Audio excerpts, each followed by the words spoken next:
Bonsoir, merci d'être avec nous dans le programme du soir sur New World Info ce jeudi.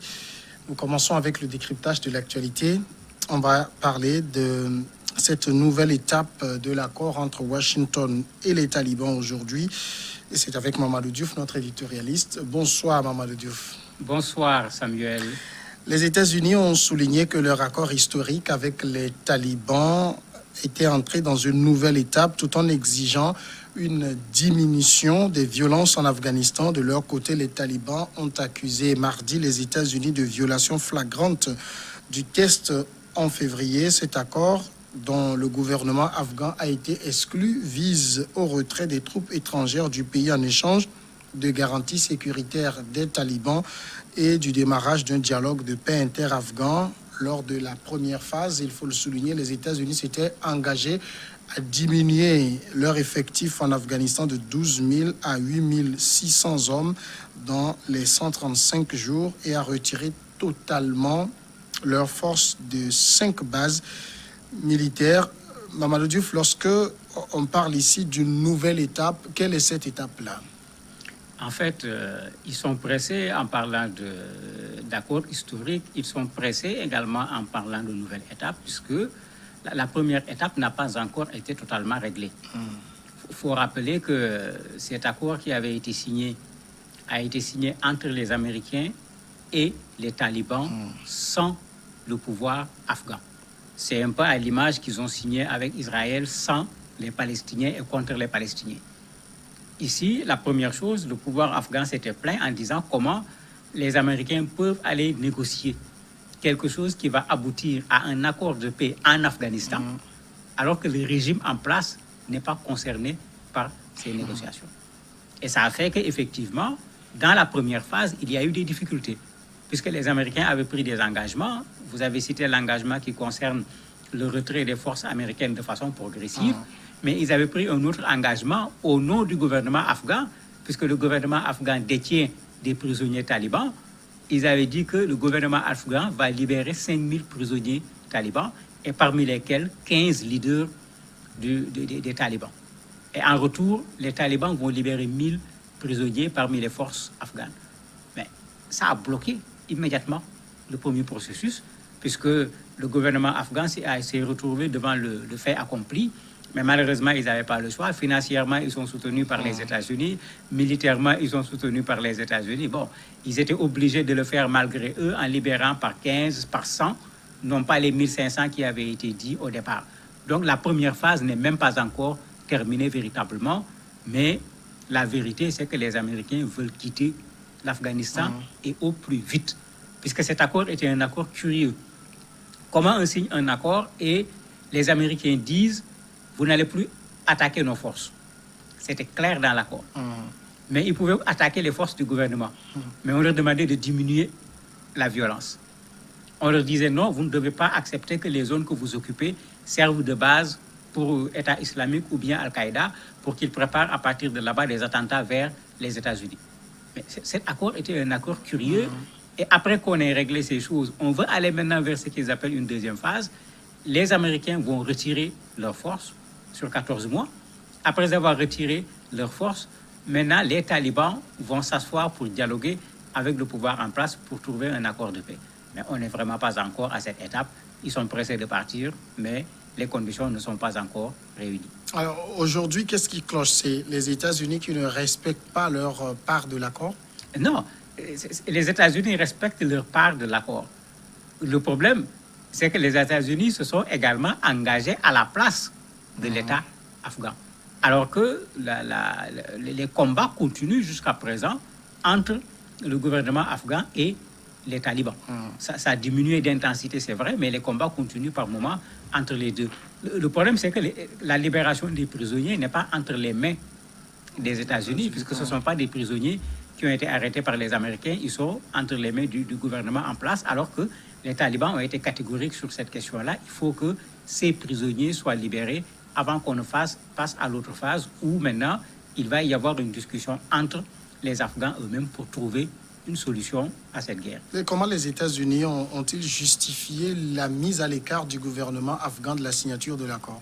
Mais c'est très simple. Quand vous vous rappelez, durant la campagne électorale du président Trump, parmi ses promesses, il avait dit qu'il va ramener les soldats américains partout où il y a des guerres. C'est la première chose. La deuxième chose, pour ceux qui suivent les interventions américaines à l'étranger, à chaque fois qu'ils sont fatigués, ils sont partis sans que la guerre soit terminée. En Afghanistan, il faut rappeler, ils sont là-bas depuis 18 ans. Ils n'ont pas gagné la guerre. En Irak, ils sont partis. Le problème irakien n'est toujours pas réglé. Ils avaient fait la même chose avec la Somalie, du temps du président Mohamed Siad Barre, avec l'opération qui s'appelle Restore Hope. Ils s'organisent toujours à un certain moment, quand ils sont dans un engrenage, à vouloir partir la tête haute. Et souvent, on vous vend un accord, l'accord est historique, mais quand vous regardez l'accord n'a rien d'historique. Ici, c'est ça le problème. Ils ont déjà perdu 1900 hommes sur le terrain afghan. L'opinion publique américaine n'en veut plus de cette guerre. Elle a duré. Il y a des soldats américains qui sont morts là-bas. Ça leur coûte énormément d'argent. Et actuellement, avec ce contexte de Covid, où même les États-Unis risquent d'aller vers la récession, quand ils ont de l'argent, ils vont penser à autre chose qu'à aller l'investir au niveau de l'Afghanistan. Donc, en fait, Trump est là devant la campagne électorale. C'était une promesse. Il veut bien aller assez loin, sinon même réaliser la promesse avant les élections pour dire voilà ce que j'avais promis et je l'ai fait. Donc, en fait, ce n'est pas le terrain qui explique quoi que ce soit. Les Américains sont en train de vouloir partir et comme ils savent très bien le faire, ils sont en train d'organiser un théâtre pour partir en bonne et due forme en ayant la tête haute. En fait, au niveau des talibans, est-ce que leur cible principale, c'est les États-Unis ou le gouvernement afghan? C'est les deux. Les talibans ont toujours été catégoriques, pas de force étrangère sur leur pays. C'était un. Deux, qui soutient le gouvernement et notre adversaire. Donc, quand ils faisaient les attentats, quand ils s'attaquaient aux forces armées, ils s'attaquaient aussi bien aux forces de l'État afghan qu'aux forces étrangères. L'accord même avait été retardé. Si vous vous rappelez, l'accord n'a pas été signé à la date prévue parce que quelques jours avant, un soldat américain avait été tué dans un attentat. Et au départ, les Américains ont pensé que l'attentat a été fait par les talibans, alors qu'ils s'étaient entendus que pendant la négociation, ils ne devaient pas s'attaquer. Bon, par la suite, on s'est rendu compte que ce n'est pas les talibans, parce qu'en Afghanistan, vous avez également l'État islamique, vous avez également Al-Qaïda. Donc, c'est véritablement la base de départ, même à la limite. Et c'est eux qui avaient fait cet attentat, c'est ce qui avait fait qu'après, les Américains ont signé cet accord. Donc, en vérité, les Américains, leur souci, c'est de quitter ce bourbier afghan où ils n'ont pas été capables de réduire les talibans comme ils l'avaient promis. Ils n'ont pas été capables de mettre en place l'État dont ils parlaient. Je me rappelle encore, parce que ça fait longtemps, quand la femme du président Bush disait que non, on va faire en sorte que les femmes, on va les scolariser, etc. Il y avait plein de choses qui avaient été dites. Si les gens se rappellent de l'intervention, quand ils avaient dit voilà pourquoi on intervient, voilà ce qu'on va faire, mais rien de tout cela n'a été fait. Il y a le négociateur en chef de l'accord, Zalmay Khalilzad, qui dit « Nous ferons pression pour achever les libérations des prisonniers ». Ça montre qu'il n'y a pas sur ce point-là une véritable collaboration de la part du pouvoir afghan. Mais le pouvoir afghan a raison. On va négocier sans toi. Ils règlent leur affaire à eux. Ils veulent quitter l'Afghanistan. Ils acceptent les conditions des talibans pour pouvoir quitter l'Afghanistan. Les talibans réclament la libération de 15 parmi leurs leaders et de 5000 prisonniers. Les Américains acceptent. Après, vous venez, vous déversez ça sur l'État afghan en lui disant libérer. Bon, ils ont un peu j'allais dire, le couteau à la gorge, parce que les États-Unis sont aujourd'hui, à la limite, le seul soutien de l'État afghan. Sans les États-Unis, les talibans avaient balayé cet État depuis fort longtemps. Donc, quelque part, ils n'ont pas le choix. Mais bien qu'ils n'ont pas le choix, ils ne veulent pas aussi montrer qu'ils sont aussi marionnettes que cela, qu'on leur dise libérer 1500 personnes et puis ils libèrent. Donc ils résistent, ils disent qu'il y a des procédures, les libérations ne peuvent pas se faire de façon aussi facile, tous les prisonniers ne sont pas dans la même prison, etc. Mais en fait, c'est juste une façon de rappeler que nous sommes là.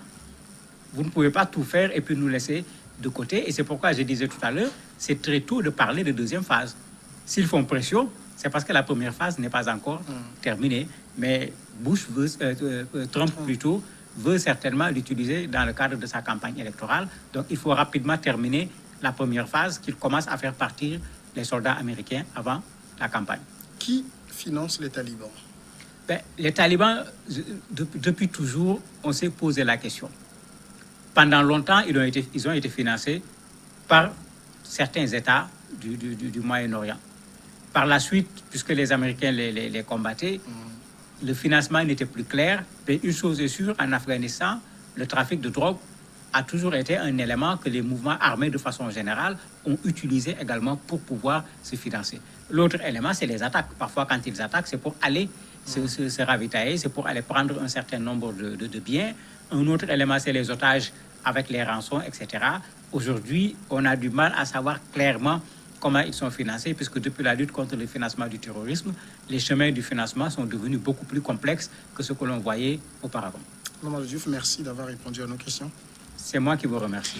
Voilà qui nous amène maintenant à la pause et on va passer après à l'invité de ce jour.